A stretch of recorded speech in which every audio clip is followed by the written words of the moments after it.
జీవం కూడా ఉంది. లైన్ కట్టే వెళ్తున్నప్పుడు ఓ జీవుని కదిలించామనుకోండి, అది ఏమీ చేయలేకపోయినా తల పైకెత్తి పురుషంగా చూస్తుంది. అంటే నన్ను నువ్వు ఇబ్బంది పెట్టేవాడి.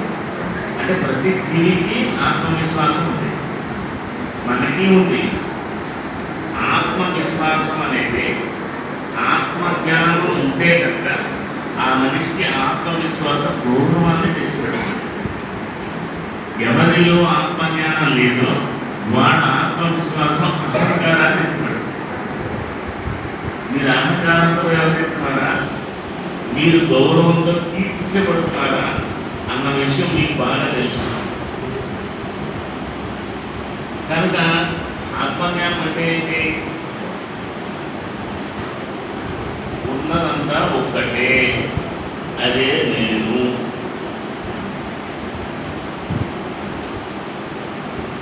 ఒక శిలని తీసుకొచ్చి ఒక మందిరంలో పెట్టి ఈ మానవుడు దాన్ని దేవుడు చేయగలుగుతున్నాడు కదా, ఆ భగవంతుడు సృష్టించిన ఈ మనిషి ఎందుకు దేవుడు కాదు? మనం పెట్టే రాయి శిల దేవుడు అయిపోతుంది. దాని చుట్టూ పొలుసందాలు పెట్టుకున్నానే, సాక్షాత్తు ఆ భగవంతుడే సృష్టించిన ఈ మనిషి దైవం కాకుండా అయిపోతారు. అదే ఆత్మజ్ఞానం. సృష్టిలో ఉన్నదంతా ఒకటే, రెండు లేవు. ఇంకో లక్ష్మణ్ వచ్చిందంటే ఆకాశ దీపాలు పెడతారు. ఒక్కొక్కళ్ళు ఇది రాజు గారు ఇచ్చారు, ఇది రెడ్డి గారు ఇచ్చారు, ఇది చౌదరి గారు ఇచ్చారు, పేర్లు మాత్రం పెట్టేసుకుంటారు. సాయంత్రం వేసేది దానికి ఎదురు తిప్పుతారు, ఒక చోటు వెలిగిస్తారు, దాన్ని మూసేస్తారు, తాడు కట్టేసి పైకి వెళ్ళాలి. చూస్తే ఏం కనపడతాయి? దానికి ఎన్ని చిల్లులు ఉంటే అన్ని చిల్లులోంచి ఆ జ్యోతి కనబడుతుంది. అన్ని జ్యోతులు ఉన్నాయా? ఉన్నది ఒకటే. అన్ని రూపాలుగా మనం చూస్తామంటే ఆ రూపాన్ని అన్ని తీసితే ఆ ఒక్కటే ఉంది కదా, ఆ ఒక్కటే ఉంది మీరే కదా. అలా మిమ్మల్ని మీరు ఇన్ని సంవత్సరాల ఆధ్యాత్మిక ప్రయాణంలో ఇప్పటికీ కూడా ఈ అవగాహనతో మీరు జీవించకపోతే మీకు ఆ తత్వం ఎప్పుడు బాధపడుతుంది? అర్థంలో చూసుకుంటే మనం కనబడతాం, అదే అర్థం చేసుకుంటే సమాజం అంతా మనమే కనబడతాం. ఎందుకు అర్థం చేసుకోలేకపోతున్నాం? మనకి సరైన అవగాహన లేదు. అవగాహన లేదు అంటే మనకు తెలియని విషయాన్ని తెలుసుకుని దాన్ని అన్వయించుకోవడంలో మనం వెనకడుగు వేసాం. ఎప్పుడైనా కానీ అన్వయించుకోండి, తెలుసుకోండి. దానికోసం లెక్చర్లు వందలు లేవు. మనం సాధన చేయడానికి అరిషట వర్గాలను పెట్టారు, కానీ 6 అరిషట వర్గాలు లేవు. 6 మనకు అనవసరం. ఒకే ఒక్కటి మొట్టమొదటి ఏంటది చెప్తారు ఎవరన్నా? కామ క్రోధ లోప మోహం నా చేరవకాలమే కదా. ఈ 6 లేవు, ఒకటే. అదే కామం. ఆ కామం అంటే కోరిక. నేను అనుకున్న కోరిక తీరింది అనుకోండి, నా కోరిక తీరింది అనేటువంటి అహంకారం. ఆ కోరిక తీరలేదనుకోండి, రెండోసారి కూడా తీరలేదనుకోండి, నా కోపం వచ్చేస్తుంది. మూడోసారి తీరలేదనుకోండి, ఆ కోపం క్రోధంగా మారింది.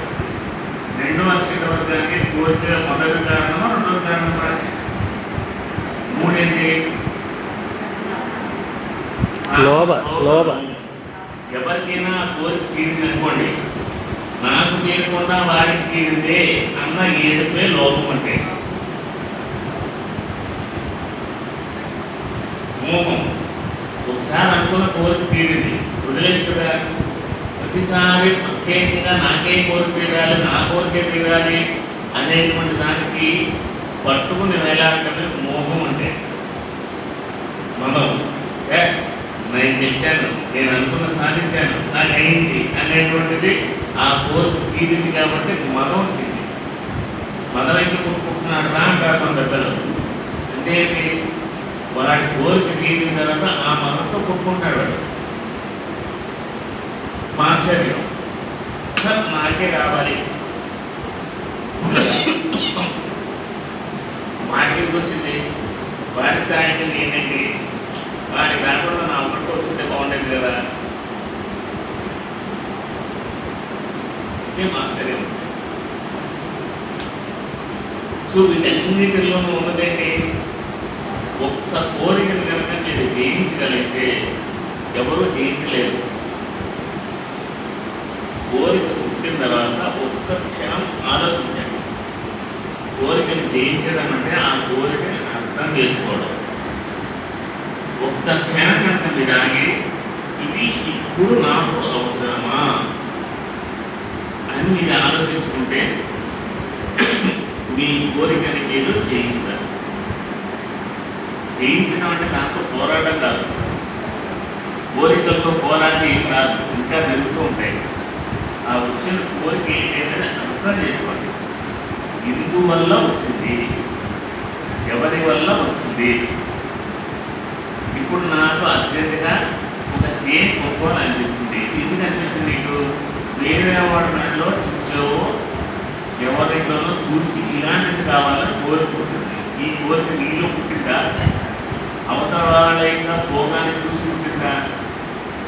నీ కోరిక కాదు కదా. నీకు కావాల్సినటువంటిది ఆ టైంలో అది లేకపోతే నేను జీవించలేను అనేటువంటిది నీలో పుట్టిన కోరిక. అది కాదు కదా. మనకు ఆ ఒక్క క్షణం దాని గురించి ఆలోచించారనుకోండి, ఆ కోరిక నుంచి మనం జయించచ్చా లేదా? కనుక మనకు వచ్చే కోరికని అర్థం చేసుకోండి, వచ్చిన ఆలోచనని అర్థం చేసుకోండి. ఏ పని చేసినా ప్రతినిధి మనకి ఏమి ఇచ్చారో, ఆయన ఎలా వ్యవహరించేవారో తెలుసుకోండి. దాన్ని త్రికరణ శుద్ధి అని పదే ప్రతి మీటింగ్లో చెప్పేవారు. అంటే ఏం తెలుసా? త్రికరణ అంటే మనస, వాచ, కర్మ, చేయి. వాచ అంటే అన్నిటికన్నా ఇంపార్టెంట్ అంటే బాగుంటుంది. నువ్వు చేసే పని, నువ్వు ఆలోచించే ఆలోచన, మాట్లాడే మాట. పై రెండింటిని సరిచేయాలంటే ముందు మాట గురించి ఆలోచించాలి. మాటకి 3 అంశాలు ఉన్నాయి. ప్రతినిధి ప్రతి క్షణం ఆ 3 అంశాలని నిశ్చితంగా పరిశీలించి అప్పుడు మాట్లాడేవారు. ఏమిటంటే నీ నోట్లో ఏదైనా వస్తే అది సత్యమై ఉండాలి, అసత్యం కాదు. సత్యం అంటే ఏంటి చెప్పండి. ఇక సత్యం అంటే అర్థం కానప్పుడు సత్యం అంటే ఏంటని నన్ను ఎందుకు అడగలేదు? ఇంతకుముందే చెప్పాను. సత్యం అంటే ఏంటి? ఏదో సత్యదర్శనం టీవీలో వచ్చేసింది కాబట్టి సత్యం అంటే ఏంటో అర్థం కాకుండానే దాని గురించి మాట్లాడుకుంటున్నాం. సత్యం అనే పలుకు అన్నారు. అంటే మన జీవితంలో అబద్ధాలు ఆడలేదా? ఏదైనా ఎవరి నుంచి నాకు ఏమైనా అంటే నాకు తెలియదు అని చెప్పట్లేదా? తెలియదు అని చెప్పడం అసత్యం కదా. సత్యం అంటే ఏంటి?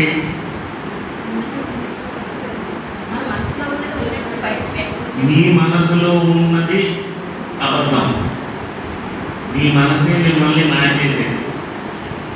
నీ మనసులో ఉన్నది సత్యం కాదు. సత్యం అంటే ఏంటి? ఏ విషయమైనా దేని గురించైనా పూర్ణంగా తెలిసి ఉండాలి. అరాకొర తెలుసుకున్న మాత్రం అది సత్యం కాదు. సంపూర్ణంగా దాని గురించి తెలిస్తే అది సత్యము. ఓకే.